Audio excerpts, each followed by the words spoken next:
Good evening and welcome to ViVoices. Today is November 19, 2013. We are here at the legendary 2+2 restaurant where we are filming ViVoices and we'll be filming ViVoices into the future. And so we're happy to be here, and we thank 2+2 for allowing us to do our tapings here. We encourage you to come out and not only support 2+2 and what they're doing, but support ViVoices here and come in and see a live studio taping of the show. And we will begin tonight, as we begin every ViVoices show, with our hot topics. And I know that you wanted to talk about the issue regarding UVI. Correct. And what's happening over there with them. So let's let the audience know what's going on with UVI. Basically, UVI held a board meeting, and it was separated into two parts, one on the October 26th and then they reconvened on the 11th. And during that board meeting, they decided that they went into executive session. And I always have a problem with these public boards going into executive session with the whole, and they contend that they're doing personal issues. And to me, that's why they have subcommittees of the board to do those things. And when you do meet as a whole board, you do everything in public view and let the public know. Well, there's some things that you do have to do in executive session. But you do have a personnel committee that you could do all of that stuff, and by the time you reach to your board, you don't need to go to me. Every time they go into executive session, I feel they're doing something underhanded. That to me what comes across, because 9 out of 10 times there's something that isn't really right about what took place in those sessions. Yeah, but there's some things that you have to discuss. I mean, it involves specific personnel disclosure information that's confidential. Correct. That you can't do openly. So I understand when you go to executive session, there's those things you discuss. The issue is when you come out of executive session, you do have to notify everybody what it is you did. I mean, what your decisions were. Correct. Not necessarily what your debate was, or your discussion was, but what your decision. I believe that didn't happen in this case. Correct. And to me, and that becomes a challenge. And this is not that I'm not just picking on UVI board. Other boards have done this within the Virgin Islands. Right. And I thought that's why they really came up with the Sunshine Act, to make sure that there was more transparency in the process. Especially with public funds. Yes, with public funds and these public public organizations and public entities. No, but my biggest concern was when they said that they were gonna go into negotiation with President Hall for an additional 5-year contract based on his self-assessment, not his self-assessment and the board's performance appraisal of him. Right.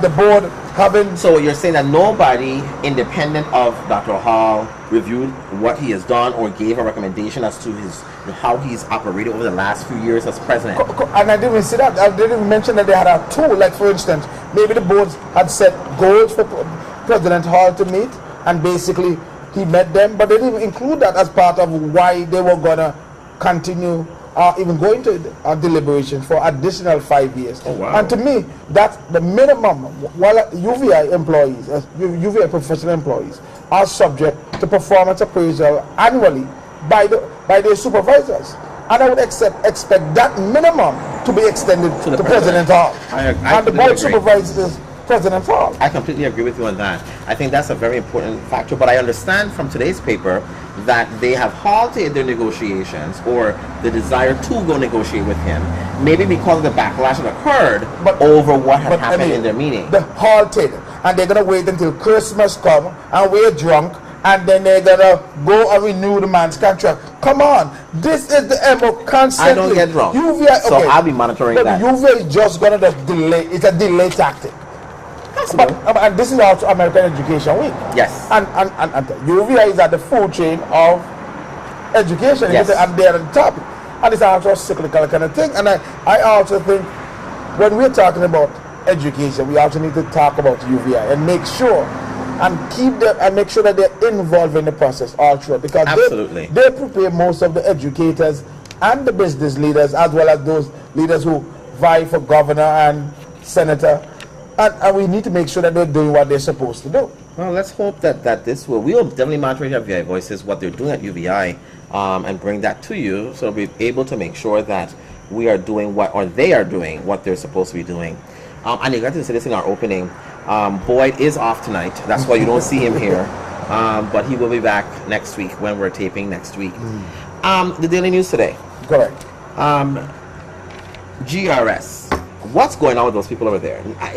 It says that they've decided against rate hikes for government workers. What do you think precipitated this decision to do that? Actually, I truly can't say, because I'm a government employee, and I'm somewhat taken aback that they wanted to increase benefits, because we just got our 8% back. I've been working for the government, for Department of Human Services for the past 2.5 years. I've yet to see an increase in my pay. Inflation is going up, everything is going up, but my pay stays the same. I'm expected to dress for work. I don't get a uniform stipend. I have to put gas in my car. At the end of the day, at the end of every 2-week period, what's my take-home pay? I'm paying bills. What about me? So I think it may be a prudent move. There may have been something else in the works right there, because they may be afraid of the backlash, or maybe some political candidate may have. I think one of the issues was the fact that you're telling government workers that you're going to increase, I think by 10%, or whatever the number was. I don't know what the number was, but whatever you're going to increase the hike by. But you turned around and you loaned $19.5 million of their money to a company. Doesn't that seem to be a problem? Yeah. So in other words, how can you raise my fees and then turn around and loan my money to a company? But I think that may have been the backlash. But what company? Orbital. Is that the name of the company that's coming in, that they said is coming in to do work and line work and stuff that will connect to VINGN? And so this is going to be like a phone or a cable company or something that will compete with Innovative. And they've been given a $19.5 million loan of your money. So we're giving startup money. Yeah, or some kind of money. And we don't invest. Do you know how difficult it is, even as a member, to get access to my own money? Yeah, yeah. And you're telling me they're giving... But this is not the first time they've loaned money. No, this is not. They've given to Seaborn. They've given to Carambola. But if we think about, they've given it money to Seaborn. Allow Seaborn to expand.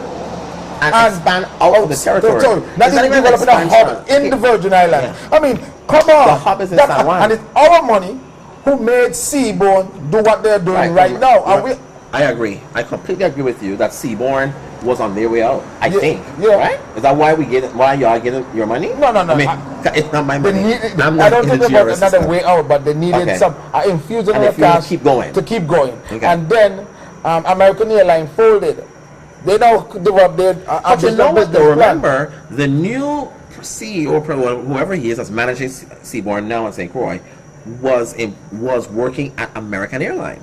And either he retired or something happened. So I think he kind of brought that business or worked out an agreement, I think, to get Seaborn to be one of the connectors for American Airlines. Correct. Because they have because I think they're actually in partnership. Right.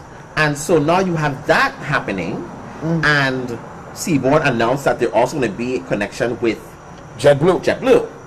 Now, they have all of these flights going all over the place, but the connectors are all in San Juan. No connectors here. Why would you not force people to come to the Virgin Islands to do that when our money is the money that got you the ability to be able to expand in the way that you're expanding? To get those two. And nobody is asking those questions. Yeah, to get those two first subs that they got. Absolutely. And then they're getting 2 additional subs. And it's our money. And we're not benefiting from our money. So GRS need to be answering to us. But you see again, that we need to change up the whole process at GRS. I agree. The board is not the board of GRS. They are not beholden to the membership of GRS. They are beholden to corporations and to the administration, but not the membership that pays in to GRS. Now, somebody named Maynard, Desmond Maynard, abstained from the vote. Now, I find too often that people don't understand what abstaining means. Abstaining doesn't mean that I don't want to vote. It doesn't mean that I want to be on the fence. There are really only 2 reasons for which somebody, if I remember correctly, should abstain from a vote. 1, you have a conflict. 2, you weren't there to discuss the issues that you're voting on. Correct. Okay? Not because you can't make a decision. But you see, but you know, if you realize that's the typical MO in the Virgin Islands. Yeah. The legislature is ripe with that. You go to other boards, it's ripe with. People are afraid to put their position on the record. That's crazy. And that should not be. And that's a board. And we Speaking about boards, tomorrow, Dr. Kendall Griffin is going to have a press conference dealing with One F. Louis Hospital. He's retiring? He's resigned? Again? No, he's having a press conference. I don't know what he's going to talk about. I presume that he's going to talk about the status of the hospital. Because remember, they've been getting a lot of backlash lately about what has been happening with the firings and all these different things. But firings, people cutting, people intimidating people, cutting off chickens and paint on people's car. Hey. It's a fraternity house. I mean, I'm trying to figure out what's going on one week. And so tomorrow he's having a press conference to discuss. And so we're gonna have to monitor that, and we'll be discussing that next week. And we're hoping that he's gonna come on the show for us to discuss what's been going on at One F. Louis Hospital. One F. Louis, there need to be some major intervention. Major intervention. It's just like how we need. Okay, we see what Venezuela did with that store in that store that said it was overpricing things. The one that they went in and did a major takeover, even though it was, to me, wasn't the best thing for them and their economy. Well, remember, they have a dictator as a president. Well, he had one. He died. But it seems like this guy Maduro is just following the footsteps. But I'm saying that they may need an intervention that where we just jump in and just fully take over the range of One F. Louis. Well, something has to be done because we cannot continue with this healthcare system that we have here, where it's so difficult for you to get the kind of services that you need. You go to the hospital, they don't have certain equipment, they don't have this, they don't have that. You know, they have no neurosurgeon on staff. I mean, there's a lot of things going on. And now, at least 2 of the surgeons are gone. But my thing about it is, isn't there a joint board that regulates both hospitals? Yes, but they barely meet. See, and that's where's the oversight, the policy oversight and the regulatory oversight to make sure our hospitals, and you know, sooner or later it's going to be saying that there's some preferential treatment given to Roy Lester Snyder over One F. Louis, and to me that's not it. It's just that the people who are in charge of managing Roy Lester Snyder is in just as much a shambles and confusion. Correct.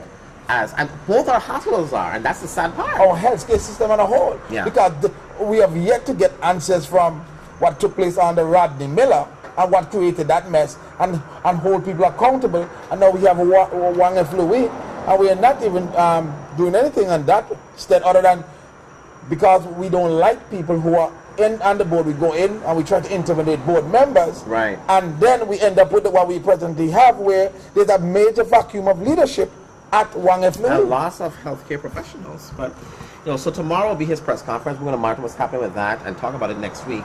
And hopefully we'll have Dr. Griffith on the show to discuss a little bit more what's going on. But I wanted to talk about the infamous, if you want to call him that, George Zimmerman. George Zimmerman was arrested yet again, this time for pulling a gun on his girlfriend, which I think is probably his ex-girlfriend now, and her parents.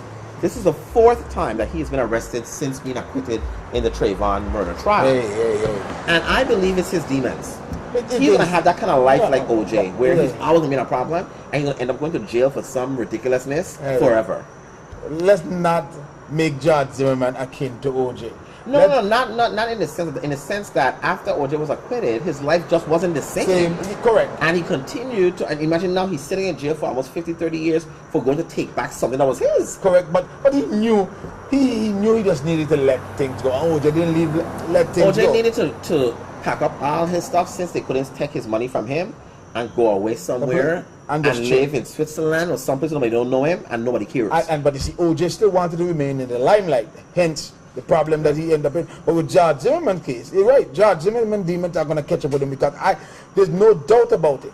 Well, as a lawyer, he did shot Trayvon Martin. Yes, and he knew he did it, and he got away with murder. But he lied about it. Yeah. As a lawyer, I will say I respect the jury system, right? You have to respect it. And this same, the mortal part of me says, I hope the jurors are watching this and thinking to themselves, what did I do? But what about the prosecutor? But I think that the prosecutor never intended to properly prosecute him anyway. And so they could really care less what happened to him in the first place. But, you know. But one thing that I have to charge our people, at times, we cannot be rushed to judge and make it a public a public argument. Yes. We need to let the police and the people and the other law enforcement officers adjudicate the matter. And then when it arrives to where it needs to be prosecuted, then when we feel that there's no sufficient, the indictment, it doesn't speak to the crime, then we can, rise up. Well, we'll see what happens. Tonight on our show, we have two representatives from the Office of the Territorial Public Defender, the first Principal Attorney Hannibal O'Brien and Assistant Public Defender Amelia Joseph, to talk about their Youth Apprenticeship Program, which is a great program. They're going to show. When we return, they will be here. Back in a moment.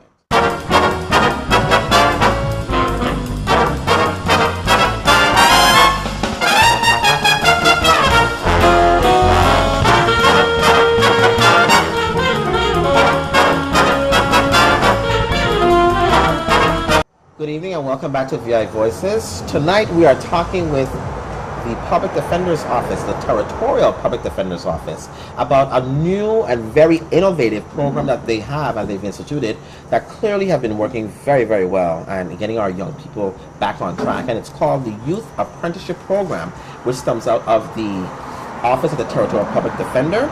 And so we welcome First Principal Attorney of the Office, Attorney Hannibal O'Brien, and we welcome Assistant Public Defender Amelia Joseph, who heads up the program and is assigned to the Juvenile Division and Family Court. Thank you all for coming on to VI Voices. These are both your first times actually on the show of VI Voices, so we welcome both of you for being here. We'd like to thank you for having us, actually. Well, great. And also we thank Chief Samuel L. Joseph, who is the Chief Territorial Public Defender, who oversees the entire office and the programs, and of course he lives in St. Thomas and was able to be here tonight, so we thank both of you for being here as well. But let's get directly into this. What exactly is the Youth Apprenticeship Program? Well, the Youth Apprenticeship Program is an organization that we started. Actually, I can't take any of the credit for its genesis. The program started with Attorney Joseph coming aboard as our juvenile attorney. And she approached me one day with an idea saying that, I just replaced a young man with I think with the auto body business. And what if we had a program that did this for youth? And it just kind of snowballed from there. What the program does is it tries to bring together young people who are at risk or who have some way found themselves involved in the system with business owners to give them an opportunity to get some marketable skill. As you know, the jobs of the new age are not going to be jobs where they're going to be looking for an individual who is classroom taught. Most of the new age jobs are going to be looking for individuals who have hands-on experience. And it gives them an opportunity to also decide what it is that they want to do with the rest of their lives. Okay. Attorney Joseph, how did that just spark into your mind? I know that you've been a lawyer for many, many years here in the territory, and you've represented countless juveniles. But you just recently became employed with the Public Defender's Office as the juvenile attorney who handles just the juvenile cases. How did this idea come to you that I think I want to start a youth apprenticeship program through the office? Well, I was told when I was hired that I could start any program as long as it benefits the youth of St. Croix. So when I would talk to them after they were arrested or when we went to court and find out about their life, what do you want to be when you grow up? And I'd hear the same thing, I don't know. And I said, okay, well, what's your dream job? If you could do whatever you wanted to do, what would it be? And they said, I don't know, I never thought about it. So, when I was young, and you ask somebody, what do you want to be? I want to be a farmer, I want to be a doctor, I want to be a lawyer, whatever. But nowadays, it's completely different. They just have never thought about it. So that's what made me think about, well, what if they got to work at different jobs so they can see if they like it or if they don't like it. And then they can make a decision on if that's something they want to do for the rest of their life. Okay. Now, can you further describe the program? Are these young people paid? Do you have any additional support for these persons, like maybe a youth counselor or a job coach, just so they can manage them and direct them in and see how they're going and assess and evaluate their performance at each job site? Well, actually, that's with me and the social workers. What happens is when they go to a job site, we talk with Human Services, all the social workers that know and work with them, to get a good fit, to make sure that this person has, the personality to work with that job. Some people are not good in the public. Some people, it just depends. So once we find out it's a good fit, we take them and then introduce them to the employer. Myself, social worker, and the youth. We come in, we introduce them. Well, even before we get to that, the young people, they go through an orientation program. And Attorney O'Brien pretty much runs that. And he explains to them how to dress, how to act, what's expected from them. So that's before they even meet anyone. They have to go through the program and agree to abide by certain rules. Okay. And then I go out and I go to each employer and I just ask them, would you like to do this? Would you like to train a young person? And a lot of people say, sure, I'd love to do that. That's a great idea. Okay. And so the young person then will go after school. They're not paid any money. Usually, if a young person gets in trouble, they're given community service hours. So if the judge gives them 100 hours to do, they will go into a business and work those 100 hours. So they're working community service hours. They're not supposed to get paid. Awesome. Now, Attorney Joseph talked about the fact that you all have an orientation where you primarily do a lot of the explanations, or I guess the training as to what they should expect, how they should behave. What are some of the things that are part of that orientation for them? Well, one of the things, the most important thing that she spoke about kind of briefly was, how to comport yourself. What is that? Every time you go to a job, there's going to be certain expectations that you have. The person, the employer, is going to presuppose that you learn how to groom yourself. You learn the appropriate dress. You learn the appropriate social responses in different situations. You learn how to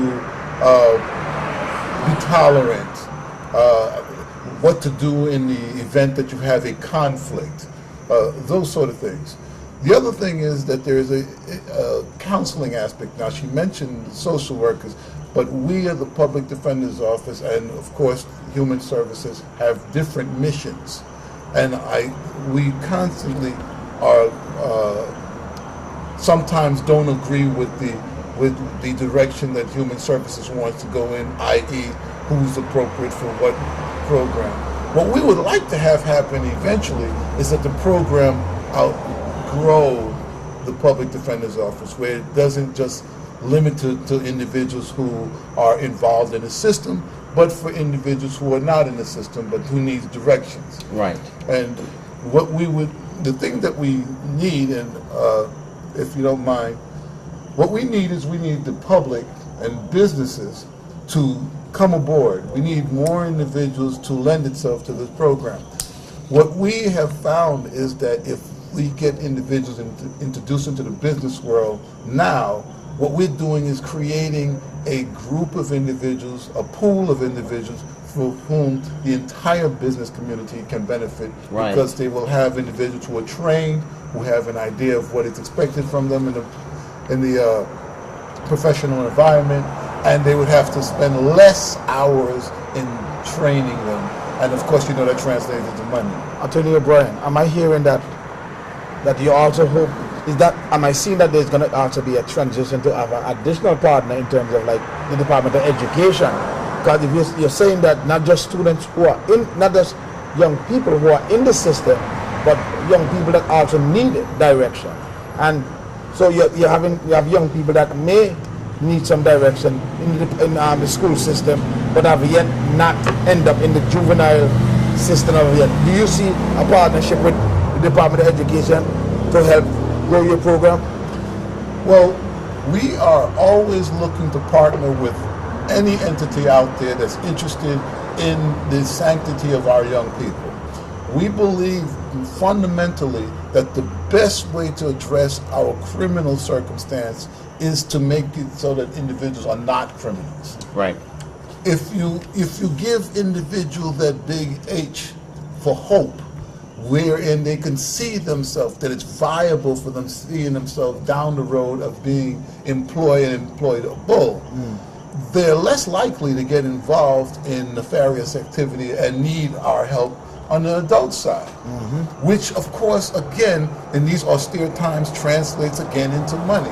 Less time in prisons, less court times for adjudication of these matters, less time for us to concentrate on that segment of the population, and more opportunity to concentrate on the production of healthy, contributing members of our community. And you said less time, but there's also less resources. So the government, in a sense, save money and resources in terms of at the back end. If you put it in this front end, making sure that you get young people into these activities, you then don't have to worry about preventive them. programs. Correct. You know, and you want to make sure that you have enough preventive programs so that these minors are not coming into our system. I know how this system began is as a result of matters in which the office were appointed to represent people. And I want to believe that it's the office's hope that the program can be so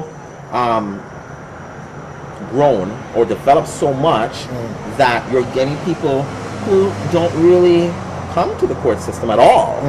And sometimes not because even that they're in any problems, it's just that they're working through a program where they really can develop into doing something. Well, I would always have my grandfather tell the story of the fact that when they were in school, they had to learn a specific trade, whether you were going to college or not, so you always have something marketable. And they were always placed with older people to do certain things and learn that trade. Somewhere along the line, that kind of dropped off in our community where that wasn't happening. And so it became a little, you know, this is why we're seeing what we're seeing now in our community with our young people. Now, you mentioned the business getting involved. I wanted to make sure that I talked about some of the businesses that Attorney Joseph, you were able to get to participate in this program, because I think it is so important that they be recognized for taking on the responsibility of having to mentor and monitor a young person who is within the system and people want to just completely discard as not being redeemable. And most of the times they are, if you simply will mentor and give them, as you said, hope to do better. So I wanted to talk about some of those businesses. One of them, we have Clive Auto Body Shop, Winston Joseph Welding Services, St. Croix Radiator, Julian Vieira, Marvelous Marvin's Auto Repair, Eddie's Glass Service, Caribbean Lock and Safe, Centerline Cuts and Beauty Supplies, West Side Barber Shop, Armstrong Ice Cream. See, I couldn't work there because I would be eating more of the ice cream than I would be doing any of the work. But yeah, good SETI. Polly's at the Pear, Polly's at the Pear, Ridge to Reef Farm, and Botanical Gardens. And you also have some senators who've gotten in to this program. Senators Nelson, Sanis, Buckley, Capehart, Gittins and O'Reilly, and Congresswoman Christensen currently now have students. Yes, and also the VI Fire Service, Department of Agriculture, VI Waste Management, and WAPA, the mechanic shop in Glen. They said they would take 2 minors. Okay, and so, I mean, I just think that this program is so important for where we are right now, on the cusp of trying to get our young people back on track. And I just think it's an awesome thing that you all are doing over there. And we thought here at ViVoices it was important for you all to come on and talk about it.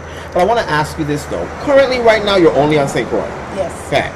Is there hope that this will spread out to the territory? Maybe we'll start a program also like this in the St. Thomas district, St. Thomas, St. John district? I'm glad you asked that question, because the way I view the program at this juncture, as you know, I'm the first principal attorney in the island of St. Croix, and I really don't have any authority in St. Thomas. I'm hoping that this program is a pilot, that the individuals, my supervisors, the chief, he has hinted at the fact that he'd like to see the program come across the water, and that we're moving towards a unified territorial public defender's office where we do the same things in both offices as one office. Right. Okay. So the short answer is Yes. hopefully yes. Okay. Well, that's awesome. I think that's something that needs to be done, because we have got to catch our young people now. I truly do. And so, how has the students been doing in the program? They've been doing great because not only are they learning a training, they're getting mentoring. So a lot of these students have never known their dad. So they meet the individuals, they get to talk to them, explain to them about life. I have one young man that is a mentor with Senator Nelson's office, and he has been chosen for the Youth Advisory Council. Awesome. Yes, so Okay. that's a great thing. And this is something he never would have even imagined Would happen a year to ago. him. Would happen to him. But it's given him confidence.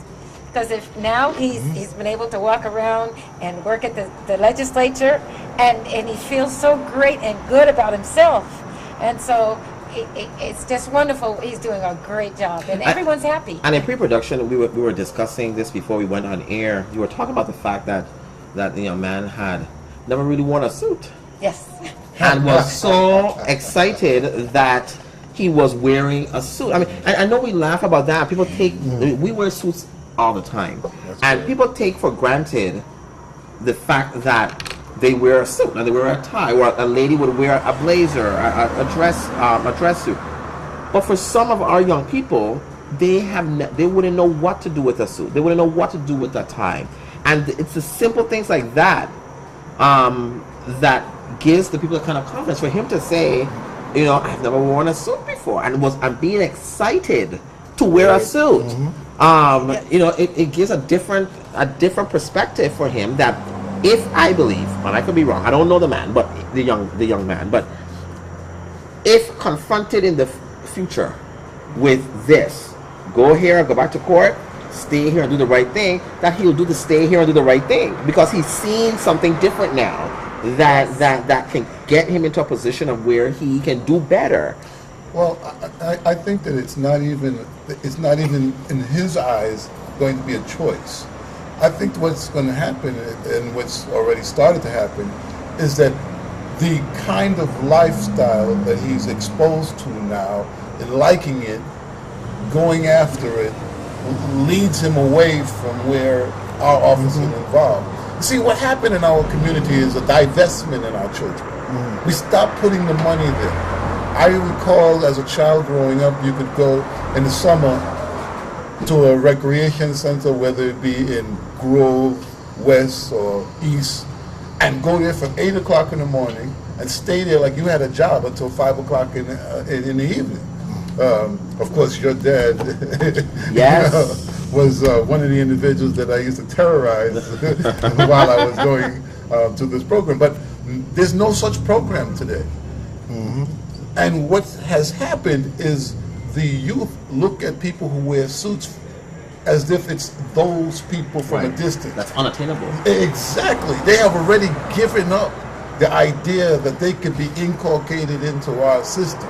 What we hope to do, and Attorney Joseph is doing a fantastic job of being able to instill that, is reach at least 1, 2, 3 individuals where they go from where they feel I'm a nothing, you know, and they project that in what they say, the way they dress, the way they walk, the talk, you know, to, you know, that pushing out in the chest and have that, what they say to young people, say, no, that's swag. Yeah. You know. I mean, I just think that I am sold with the program. From the first time you told me about it, Attorney Joseph, your idea about it, and the way that you all in the office have put it together. I mean, I'm sold with the program. I think we're completely in the right direction, and hopefully it'll be the impetus to get other organizations to create their own kinds of mentorship programs, so that they're able to get that out and get our young people, you know, redirected in a path that they need to be redirected on. And so I just think it's wonderful, and I really want to thank you. Have about 37 people in the program, young people in the program, both male and female, in the program, and it's just awesome to me that businesses were so willing, and the businesses that I listed, so go out and support them, that were so willing to take on the responsibility of a child coming through the juvenile justice system. Most people don't want to do that. They want nothing to do with them because they don't think they're redeemable. But for them to willingly just say, sure, bring this person and work with them to the point that they're doing it. I mean, I just think it's to have like Senator Sanis sit there and teach his young youth to put on a tie, how to tie a tie up. He's never worn a tie, never known how to tie one himself. right. Senator Sanis taught him how. Senator Nelson also taught these young men how to put on a tie. They can tie it up themselves now.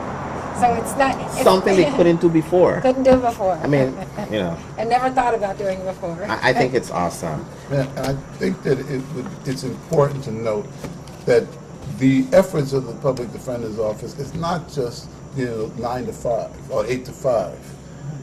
There are times when we have to go above and beyond. Attorney Joseph works on the weekends and so forth, and there's been times when I've had to go out in the dead of night to try to address a problem or two with these young people. In other words, it takes a commitment. What our community needs to start doing is sacrificing in the name of and being more committed to them. That's exactly right.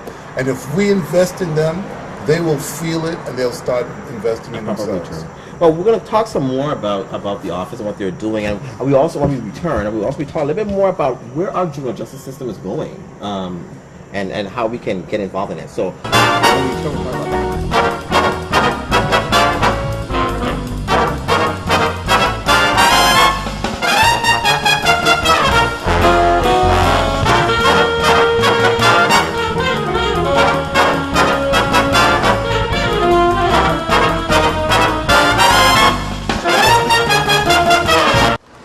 Good evening and welcome back to VI Voices. We have with us Attorney Hannibal O'Brien and Attorney Amelia Joseph, and we're talking about the Youth Apprenticeship Program for the Public Defender, the Office of the Territorial Public Defender. And so we were discussing the issues regarding of how these young people are being redirected in a proper path. And that leads me to asking, where do you believe our No, but connector, even before you go there, what about tracking? Do you see you tracking these students beyond the program? Like, for instance, they have completed your program. Are you going to provide them with support services to ensure that they do not end back up in the system, whether as a juvenile or as an adult offender? And do you, that's what? Well, first of all, we are woefully underfunded and thus wouldn't have the resources to do that. Although that's an excellent question, I would hope somehow that we would, in the future, get that kind of funding. Second of all, once they are not in the system, our circumstance at the Public Defender's Office, we don't have the human resources to dedicate towards those after services. We don't have a professional social worker. We don't have a psychologist, a sociologist, etc. On staff. What we are a bunch of lawyers that are multitasking, that are supported by a fantastic staff who does a Herculean job. So you're saying that you're hoping, again, that's where then additional partnerships become essential, so you can then pass the ball on in terms of making sure you can hand these young I think people what would be essential is additional funding. So, but because I think not necessarily it's an issue of passing on to a different agency. I think you are correct in tracking them. I think it should be tracked from the office who created the program and who got them into the program. Because then over the time, the students, correct me if I'm wrong, Attorney Joseph, become very comfortable with the office and the people, comfortable with her because that's what they see most. Yeah, correct. And they also become comfortable with where they have been working. And so rather than just send them off, okay, now that they're done, okay, human services or Department of Education, you keep track of what they're doing. If the legislature would give the office money sufficient to do their constitutional mandate of representing people and also to assist with this program, I think that's how they will be able to do that. And proceed on from there. Well, the biggest thing to address Mr. Ferris's question, the biggest thing about handing it off, we would have to education, and we shouldn't just mention education, human services, and in some cases mental health, Department of Health, etc. They would have to have philosophically the same mission as we do. And that's so difficult to do because of the fact that they have their own mandates. No, but I find it challenging because some of these agents, within these agents, like vocational rehab, have some of that same mission to make sure that these young people are trained and can... But for Voc Rehab, you actually have, if I remember correctly, I think in Voc Rehab, you have to have some kind of disability. And some of these students don't have a disability. Some of them don't, but some of them may qualify for those additional services. Well, see, now, It's interesting that you mentioned that because of the fact that we just finished a retreat at the Public Defender's Office this past Friday, where we brought in Attorney Welcome, who spoke to us about the services that were available to individuals who had not yet reached the age of majority in terms of vote rehab, etc. And we, in our representation, and I say as in our representation because, as you know, there are times when the juveniles are transferred as adults. We have to take them under the adult court system.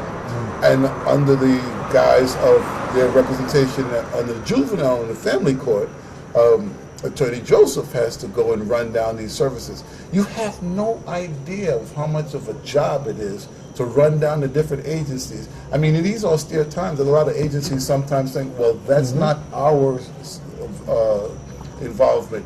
That's mental health. Correct. Or that's not our involvement. That's human services. That's education. You know, and a lot of times these students fall in the crack. So it is, you know, that's a full-time job in and of itself, trying to pull all those services together to work for them. What we are trying to do is we're trying to outgrow the criminal aspect of it. In other words, as I said in the beginning, we want to eventually become just the progenitors of an organization where young people who have no criminal involvement at all can come and get direction and get experience, a real meaningful experience, and develop a relationship. Colleges and universities around the country require recommendations from reputable people in the community. Most of the indigents that we know don't know anybody that's supposedly reputable individual well enough to get a meaningful recommendation. So this program would facilitate that. Correct. Now, I wanted to ask, because, you know, where are we in our juvenile justice in this territory? Are we at a place where our system of our laws are really geared toward rehabilitation, which is generally what the tenet of juvenile justice is supposed to be? Are we in a place where that is happening? I know that you are primarily in the family court. That's all you do over there, exclusively at the family court. When you're there, and of course you don't represent every child in family court, so I mean there are other lawyers that are appointed, but when you are in the courthouse, are you seeing a dynamic, a change? Are you seeing things going in a direction that it should be going? What are you seeing in the courtroom? Well, I see a direction that I don't really like with the young people, and I hate to say it, but the parents, the parental guidance that they're having, and I'm really disappointed. And a lot of times they don't have any guidance, and that's why another thing this program works well is when they have a mother or father. Some of them don't know their mom. A lot of them don't know their dads. To meet someone and have a mentor, and it can fulfill that role for them. So I feel like that's a lot of these children wouldn't be in the position that they're at if their parents had given them a little more guidance. And so that's one direction. And another thing is with the mandatory transfer laws. I don't think they should be mandatory. I think the judge should have some discretion so she can make a decision, since the children, you're supposed to try to rehabilitate them, not throw them away in jail. And so I think we need to give more discretion to the judges on what ultimately is going to happen to them. So. Well, you know, explain for the people what you know, Attorney Joseph mentioned mandatory transfers. Explain for those who may not know, what exactly is the mandatory transfer?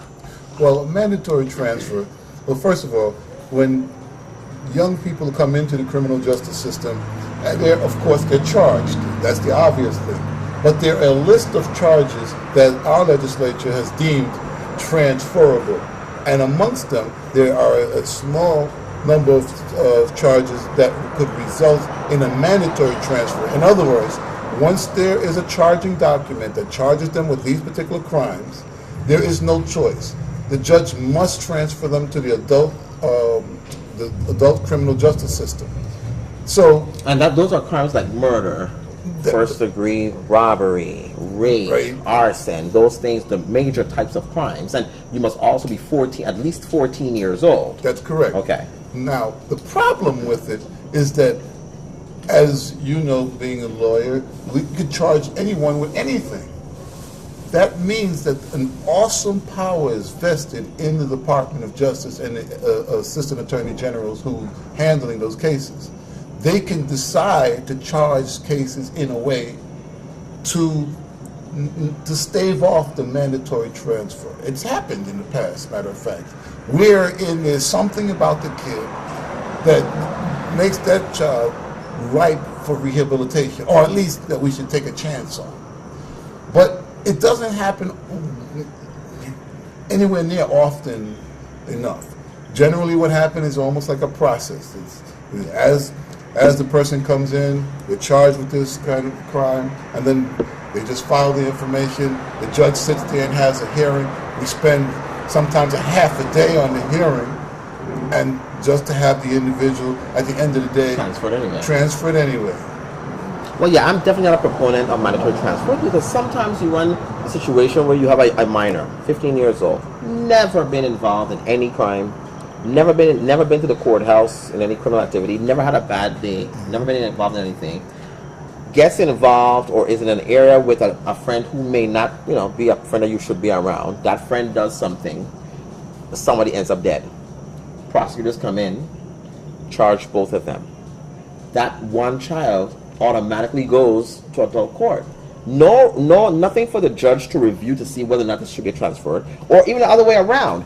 This one child does something, but there's a myriad of problems that may have surfaced that caused that child to act the way that the child acted that is better served in family court.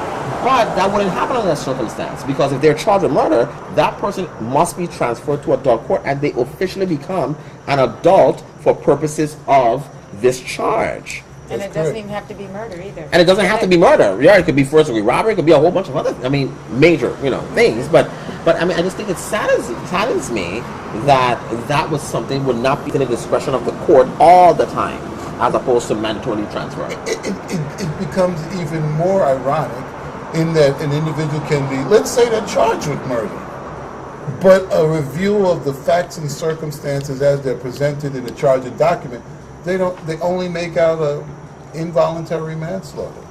That is, and for those of you who don't know what that is, that's just simply a misdemeanor act that has the result of someone dying. In other words, driving without a driver's license and getting a car accident and someone dies. Right. That individual is bound by the initial charge of murder. Now they're brought to the adult juvenile justice system, and as an adult, the lawyers look over the case and they move to dismiss, or they go to trial and they find out this kid is only been, and it's a big difference, charged with involuntary manslaughter, but now they're still in the adult section. Now, had they charged them appropriately in the beginning, that individual would have never left the juvenile system. Correct. You see, so it gets a little hairy once you examine it closely under a microscope. And I think that everything should be subject to review. Now, your initial question was, where do I believe the justice system is going? Unfortunately, with the higher proliferation of crime being perpetrated by younger and younger individuals, it's almost as if we have thrown our hands up as a community. We don't see, there is not a movement towards rehabilitation. A tour of YRC, which is euphemistically called the Youth Rehabilitation Center, would tell you that rehabilitation doesn't go on there. It's not set up there. It's a jail. It is a jail. It's a jail for young people. You put young people in. And there are no programs that you can point to and say, if an individual participates in this program, they're likely to go on a straight and narrow. They don't seem to be, and I get back to, there don't seem to be that investment that allows them to develop that sort of program. In fact, it was several years ago while I was practicing where if an individual was in YRC, they could not go to school. They had to get, the best they could do is get a GED. Now, we as a community need to reassess what is our aim for our children. Are we willing to lose them all? Or are we willing to make the sacrifice necessary in these austere times and invest in our youth, who in fact is our future? Right. And if we don't invest in them, why should there be hope? Why should they have hope if we don't bet on them? What are some things that you're seeing that you're able to do for these young people outside of the youth apprenticeship program? What are some of the things that regular people in the community can do to play a role in redirecting our young people? You know, I have this really bad habit of when I see something or a young person doing something in the community, like the older people that I knew growing up would do to me, like, son, what are you doing? You know, why are you doing that? You know, Pull them up. Pull them up, But exactly. you can't pull up everybody's child today because because some of these children today are they're not pull upable, and that's not a word. But I mean, some of these children today, you can't just roll up on them and try to correct them They because will roll back on you. they will roll back on you, or their parents are going to come and roll back on you. And so, you know, and that's a scary I haven't thought seen it that yet. you can't even do that. But is that, I mean, other than that, being able to stop it, what are some of the things that can be done? Well, there's one thing I know. I've noticed that when the school year starts, some of my clients and other students are not starting the school year. When I ask them, how come you're not in school? They say, I don't have any uniforms. I don't have any school supplies. I don't have any, and then they'll say what they don't have. So I'll go to Human Services and say to the social workers, they don't have school supplies. Don't you have some place that they can go and get their school supplies? Because this client's not in school because he doesn't have, she doesn't have a uniform, doesn't have school supplies. Yeah, I've So seen that's an principals issue. turn students back because the uniform is not exactly as the policy has. Now, I'm a little on that because I want children to understand there are rules to this world. Correct. And you have to comply with the rules. Amen. Now, the rules are you have to have a skirt that's there, or pants, you can't wear black, you can only wear black shoes, whatever, then that's the rule. Don't come to school with red shoes if you know that you're not supposed to wear red shoes. The other side of me says, but don't deny children education. You see? But Emil, listen to this. They knew what the policy was when they were in that shoe store buying those sneakers. And because they had a preference for those red sneakers, they took those up, purchased them, said, I'm gonna wear these as my school shoes. No, you know what the policy is. I think Attorney Joseph mentioned that some of these students don't have school supplies. My problem is some of these students have cell phones, and they keep those cell phones on. What's the priority here? I do understand we need to worry about our students, but what's your priority? If you want to learn, you better sacrifice not paying your cell phone bill and buy your... So you're talking the tough love thing. Sometimes you have to be the tough, you have to give them the tough love. Well, sometimes they don't have a job, right? And so the parents make the decision to pay for that cell phone instead of paying for the school supplies. Or I'll ask the parent, she needs the school supplies. And I don't even know if I should say what the parent tells me. Have her man buy the school supplies. So I get things like that. Yeah, you may get that, but you know the funniest thing about it is... So, you know, you say one, you say two. exactly, and we're talking about a teenager. So when I talk about parents, that's what I'm talking about. I think that what we're missing here essentially is, are we willing to throw them away if they don't comport to the rules? Or are we going to invest our time and energy in trying to get them to toe the line? Well, you know, I'm with Clint though. That's what I'm saying. A part of me is like, we need to also instill in them that our world has rules, and you have to comply with the rules. But but there's a part of me that says I don't want, they come to school, they have the right stuff, go home. Don't come to school today. I mean, figure out where they can go for right now. In a room, a detention area, whatever. Exactly. But you're going to be in the class. You're going to be at school today, and we're going to bring you your work, and you're going to sit over here and do your work. I'm going to call in your parents. But Attorney Joseph is also correct. You call in parents, and you're wondering who you're talking to, because these parents are on a different tip. Some on a different tip. Yeah, they are. And it's like you can't reach that child because that parent Exactly. is just as what's the word I'm looking for, belligerent as their child. And even worse sometimes. And they so- don't. And they don't have, the kid doesn't have the money to pay for the supply. So what do you do in that case when the child wants to go to school and they ask the mother, "Can I please buy the uniform?" And they say, "I ain't got no money."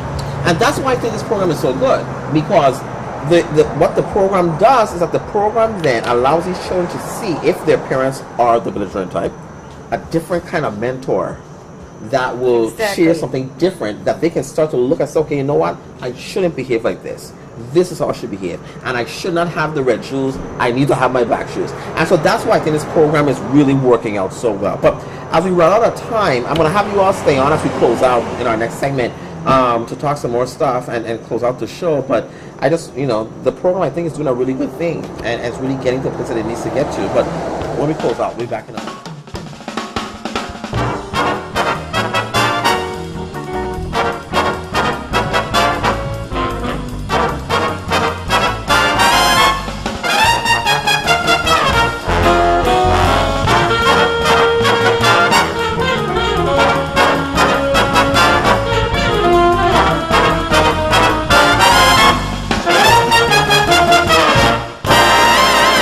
Good evening and welcome back to VI Voices. We've had on our show tonight a really awesome show. We've had Attorney Joseph and Attorney O'Brien from the Office of the Territorial Public Defender talking about the Youth Apprenticeship Program, and it's just a great program. And I hope that people will be willing to participate in the program, more businesses to participate in the program. They need that. Talk to your senators about getting the office more money so they're able to do a lot more of these programs, because everyone loves the program, right? Everybody loves it. Even the judge, Judge Hines, she says it's a great program. And whenever she gives community service hours, she specifically says, "I want you to participate in the Territorial Public Defender's Youth Apprenticeship Awesome. Program." And that's a great endorsement, actually. Yes, so so I want to thank you all for coming on to the show, and I'm sure that we'll be hearing more of this program as time goes on. Thank you. Okay. And where can people reach you? Well, our office number is 340, of course, 773-6312 in the St. Croix office, and 774-8181 in the St. Thomas office. Okay. Emil, Yes. I'd like to extend condolences. I have two families I need to extend condolences to. One of them is my family, my ex-wife and my grandkids lost their mother and grandmother respectively this past weekend. So I'm going to extend condolences to the Bouclier family and my three children, Jahad and Naya Nuchena, and the loss of their grandmother and their mother. And I also know David Francois, who happened to lose his life yesterday, because he was a family friend from the time he was high. We all grew up in Paradise together. We all fondly call him Davo. And I'd like to extend condolences to the Francois family, the father, the mother, and the clan of Francois, who lived in Paradise, moved to Calcahoon, and then they set up shop over in Sunny Acres. But my condolences to them. Yes, that's it's always sad when those things happen, and so we definitely send out prayers here from Great Voices to all of those families that you've listed. Correct. And hope that comfort will reach to them. Correct, definitely. During this very difficult time. So Attorney Joseph, how are you enjoying your time at the Public Defender's Office? I love it. Love Good. my job. Good answer. It's always a wonderful thing when we get to be on the show. So when Attorney O'Brien does her performance appraisal, One can say that she was on VI Voices talking about her the wonderful And she program. loves She her loves her job. job. We want to thank you all for tuning in tonight. It's just been an awesome show. We talk about our young people, and it's really the importance of what we need to do for our young people and redirecting them. And we hope here at VI Voices that you're able to go out and do what you can to assist and mentor young people. We've been doing it here for quite some time here at RTD in mentoring young people, and so it is an awesome thing to do. We have our young people here. They want to be mentored. They want to be directed, and I know sometimes it can be difficult to deal with them, but that's just the tough exterior, and you can always break through to them. And we want us to make sure that you go out there. We've listed some businesses, and those businesses, we thank you so much for participating in the program and doing what needed to be done for these young people. And we thank you all at the Public Defender's Office for taking on this task and being like these leaders out there to get done what needed to be done for our young people, and hopefully can continue to be done at an even greater scale for our territory. Here at VI Voices, as you know, we have maintained our Rock Your Voice campaign to ensure that we are fully informed about everything happening in our community, and know that we're about to enter into the 2014 election cycle. We want your voices to be heard. We want you to be informed about the process and informed about what is going on. And so at RTD and here at VI Voices, we have issued our Rock Your Voice campaign to ensure that you are informed and you know what's happening, what's going on. And so make sure that your voices are heard, because you know that your voice can make a difference.